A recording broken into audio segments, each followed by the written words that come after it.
Instalaciones de gas, parte 3.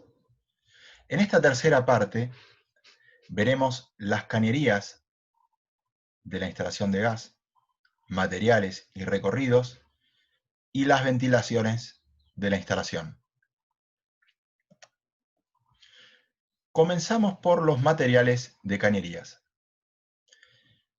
Las cañerías pueden ser clasificadas de acuerdo a su material en materiales metálicos, plásticos y la combinatoria de metal más plástico.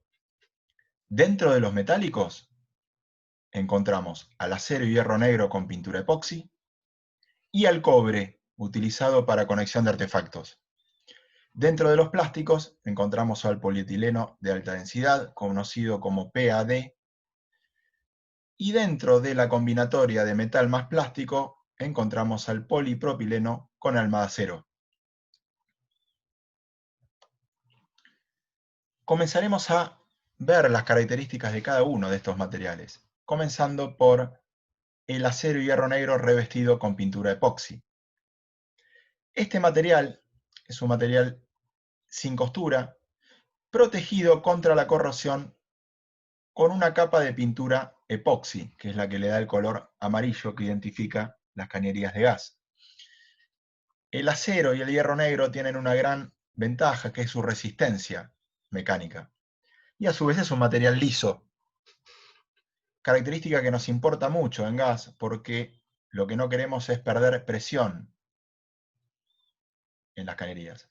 Es un material muy duradero y resistente mecánicamente. Se utilizan tanto en las redes externas como en la instalación interna.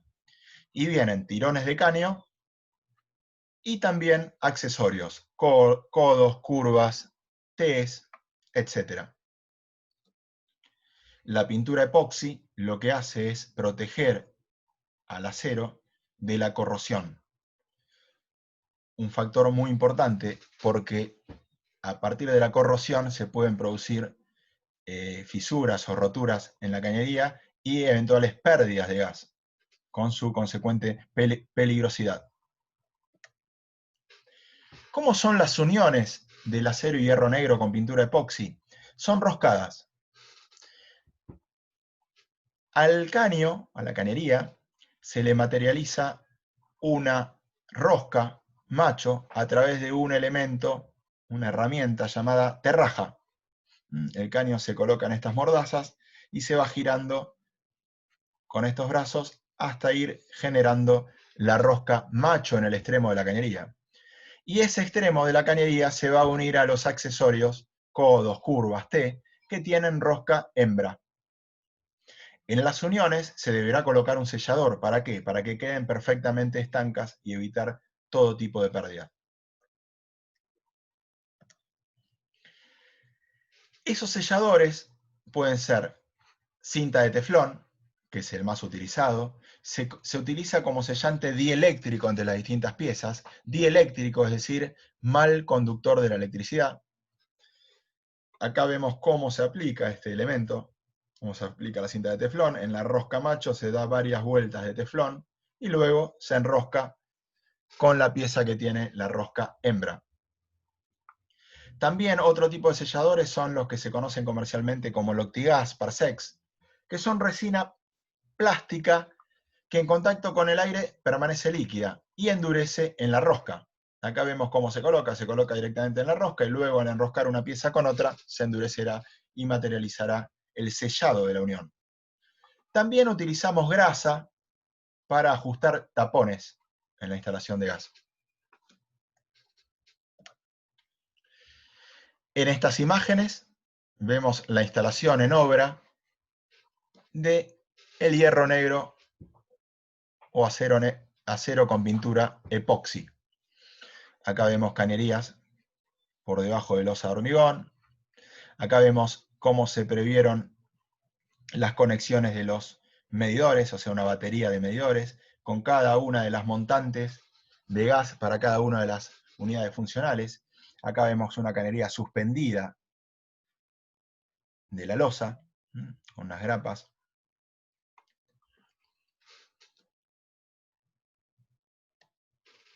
Luego tenemos las cañerías de cobre que se utilizan únicamente para conexión de artefactos, es decir, solo se permiten para conectar artefactos con una distancia máxima de 50 centímetros. Acá vemos la cañería de cobre, realmente 0,09 metros, o sea 9 milímetros, para conectar la cañería de distribución de gas con el artefacto. Luego tenemos los plásticos. El primero que aparece es el polietileno de alta densidad, conocido como PAD. Las cañerías vienen en rollos, color amarillo, es el caño, y vienen accesorios también, vienen Ts, codos, curvas, y las uniones se realizan a través de lo que se conoce como electrofusión, es decir, se realizan mediante el calentamiento de las uniones a través de electricidad. Con este dispositivo se hace pasar una corriente eléctrica de bajo voltaje por estos bornes de los accesorios y esa corriente eléctrica va a producir un calentamiento de las espiras metálicas que tiene el accesorio que van a fundir el plástico y van a materializar la unión perfectamente estanca. En este esquema vemos un esquema en corte de cómo son las espiras metálicas que tiene la pieza de unión, en este caso la unión de dos cañerías.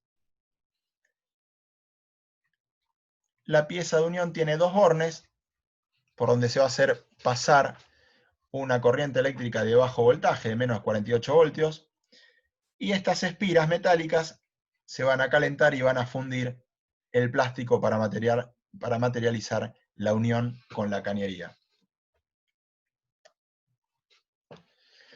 Luego tenemos el material producto de la combinación del plástico con el metal. Es el polipropileno con alma de acero. Es un sistema de cañerías y accesorios, codos, curvas, Ts, llaves, que consiste en tomar las características más importantes del metal, en este caso el acero, que es su resistencia mecánica y su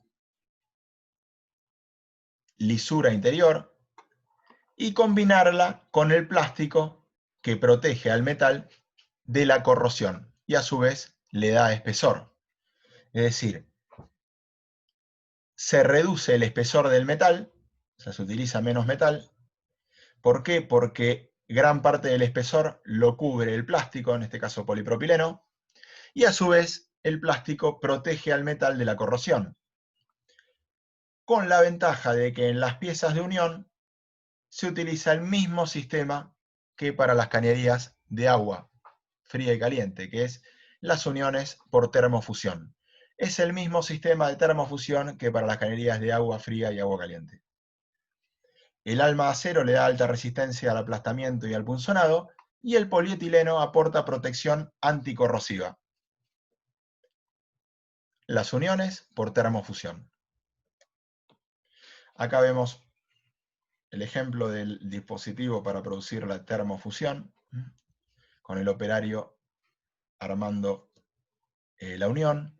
Es importante realizar cortes prolijos y a 90 grados para que las uniones queden perfectamente estancas y no haya posibilidad de pérdidas. Y las piezas de unión son similares a las de agua, codos, curvas, Ts, etc. En este caso vemos unas imágenes en obra de la instalación de cañerías de gas utilizando polipropileno con alma de acero. En este caso cañerías por contrapiso, cañerías por contrapiso, por pared, las conexiones a cada uno de los artefactos con su llave de paso de un cuarto de vuelta, cañería por pared.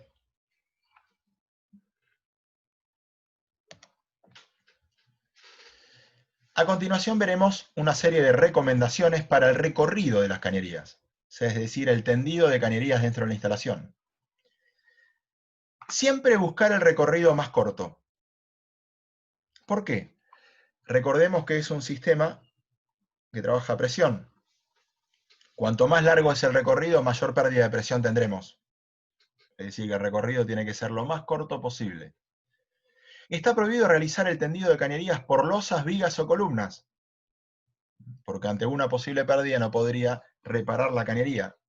Pasa lo mismo que ocurría con la instalación de agua fría y caliente. No puedo ir con cañerías de gas por losas, vigas o columnas. Las cañerías pueden ir enterradas en jardines a 0,30 metros de profundidad. Pueden ir a la vista, no permitidas en locales habitables y correctamente protegidas cuando vayan a la vista. Pueden ir embutidas en paredes a una altura entre 0,10 y 0,20 del piso por convención. Pueden ir por sobre dintel, cuando tengo que sortear puertas o ventanas, teniendo cuidado que no se formen sifones, es decir, no hacer curvas y contracurvas. ¿Por qué? Porque ahí puedo producir pérdida de presión, que es justamente lo que no quiero. Las cañerías pueden ir por contrapisos, en pisos altos y alejada de muros a 0,20 metros. Acá vemos un esquema con algunas de las ubicaciones posibles. Por ejemplo, en este caso la cañería va por sobre dintel para sortear esta puerta y ventana. Y desde esa cañería por sobre dintel voy a alimentar artefactos de un primer piso y artefactos de la planta baja. Es una posibilidad. Otra posibilidad sería ir con una cañería por pared sobre el zócalo que alimente los artefactos de planta baja y luego a través de una montante ir por una cañería por contrapiso que alimente los artefactos del piso superior. Distintas posibilidades de ubicaciones y tendido de cañerías de gas. Acá vemos el ejemplo de cañerías por sobre dintel, cuando tengo que sortear, por ejemplo, una puerta. Subo una vez sola, voy por encima del sobre dintel y luego voy a bajar a alimentar los artefactos.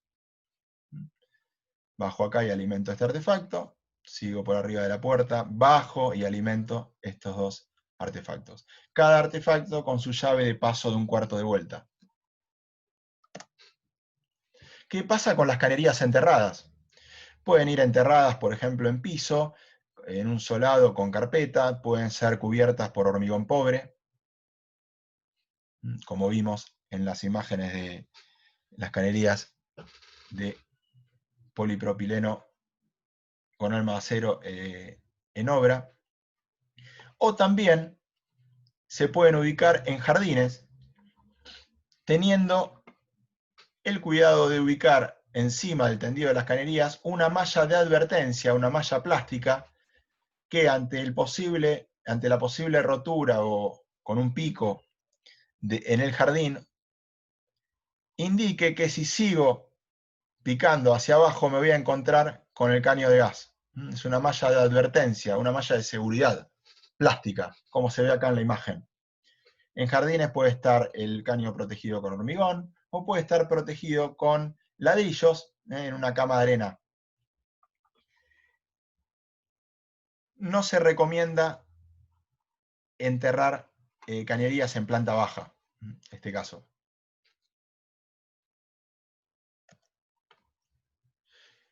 ¿Qué sucede cuando hay interferencias con elementos estructurales? En lo posible hay que tratar de evitarlas. ¿Por qué? Porque, por ejemplo, en el caso de una columna, si tengo que sortear una columna con 1, 2, 3, 4 curvas, en cada uno de estos puntos voy a perder presión. O sea, hay una pérdida de presión en curvas y en contracurvas. Si es inevitable, lo que tengo que hacer es prever un pase, una cañería pasante en la columna que permita por ahí pasar la cañería de gas. Acá vemos algunos ejemplos de pases en vigas, donde se deja previsto una cañería por donde donde se van a pasar los caños de gas, evitando poner curvas y contracurvas y la consecuente pérdida de presión. Todos los artefactos a gas, de acuerdo al reglamento, deben llevar de manera obligatoria una llave de paso de 1/4 de vuelta. Acá vemos distintos tipos de llave de paso de 1/4 de vuelta que pueden ser cónica, con o sin campana, o esféricas. Las esféricas tienen una esfera con un agujero en su interior que al girar la llave deja pasar el fluido o no. Es obligatoria la colocación de una llave de paso 1/4 de vuelta en cada uno de los artefactos de la instalación. Ventilaciones de artefactos.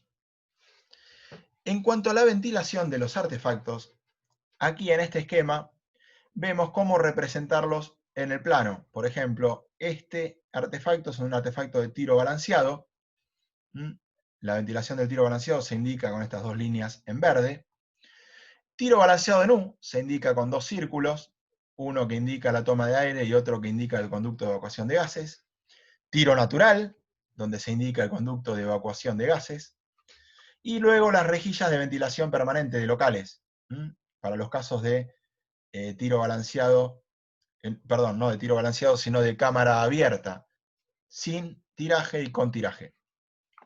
Dice que los conductos de ventilación pueden construirse con un material mecánicamente resistente, como chapa acero galvanizada, aluminio, acero inoxidable. Deben ser estancos, resistentes a la oxidación y corrosión, y sus paredes internas de terminación lisa. Los conectores entre el artefacto y el conducto de evacuación de gases pueden ser de chapa galvanizada, aluminio, chapa de acero inoxidable u otro material cuando forma parte de la aprobación del artefacto. ¿Qué pasa con los remates de las ventilaciones? Bueno, el reglamento dice que si el conducto de ventilación remata en una azotea inaccesible, debe rematar a una altura mínima de 0,30 metros. Ahora, si esa azotea es transitable, una azotea accesible, transitable, debe ser el remate a una altura no menor a 1,80 m. Mínimo 1,80 m para sobrepasar la altura de una persona. En este caso, vemos el caso de un predio con dos edificios linderos de mayor altura. En ese caso, hay que trazar una línea imaginaria a 45 grados desde el vértice superior de uno de los edificios y otra línea imaginaria desde el vértice superior del edificio contiguo. Todos los conductos de ventilación deberán rematar 40 centímetros por encima de esa línea imaginaria, de acuerdo a dónde caigan dentro de la planta de techos. Es decir, trazo las dos líneas imaginarias y luego trazo el conducto y lo elevo 40 centímetros por encima del gálibo o línea imaginaria con respecto a los edificios linderos. Los remates de las ventilaciones, llamados sombreretes. El reglamento dice que hay que separar los conductos de ventilación a una distancia mínima de 0,36 metros con respecto a sus ejes, en ambos sentidos. Y hay que alternar sombreretes bajos con altos, separados una altura de 40 centímetros como mínimo. Es decir, un conducto termina bajo y el otro termina alto. La distancia entre ambos remates, 0,40 metros, por reglamento. En estas imágenes vemos cómo son esos sombreretes, en este caso de chapa galvanizada. Los sombreretes que deben cumplir con determinadas características determinadas por el reglamento de Enargas, que hablan de dimensiones de cada una de las partes en función del diámetro del conducto. 0,2 del diámetro, 0,4 del diámetro, 2,6 veces el diámetro, 2 veces el diámetro, etc. Eso en cuanto a remates de las ventilaciones de la instalación de gas. Muchas gracias.